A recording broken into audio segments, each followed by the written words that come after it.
ಮದುವೆ ಇಷ್ಟ ಇಲ್ಲ. ತಂಗಿ 4 ಮಂದಿಯಾಗ ತಿರ್ಗ್ಯಾಡವ್ ನನ್ನ ಮಗ. ಮತ್ತ ಮರ್ಯಾದೆ ತೆಗಿಬೇಡ ನೀ. ಅವ್ರ ಹೆಂಗ್ ಹೇಳ್ತಾರ ಹಂಗ ಕೇಳು. ನನ್ನ ಹುಡುಗಿ ಇವತ್ತು ಭೇಟ ಹಾಕೊಂತೀನಿ. ನಾಳೆ ನೋಡಕ್ ಬರತ್ತಾರ. ನಾನು ಕಾಲು ಬರ್ತದ ದೋಸ್ತೆ, ಏನ್ರ ಮಾತಾಡ ಕೂಡಿಸ್ತಾನ. ಎಷ್ಟಾದ್ರು ನಾ ಭಾಳ ಇಷ್ಟ ಪಡತ್ ನೋಡ್ಕಿನ.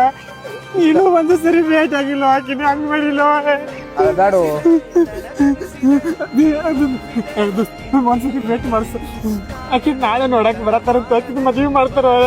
ಆಕಿನ ಭಾಳ ಸಣ್ಣ ಪಾಪ ಆಕಿ ಹೋಗಿ ಕರೆದರು ನಾನು ಕೇಳಲಿಲ್ಲವೇ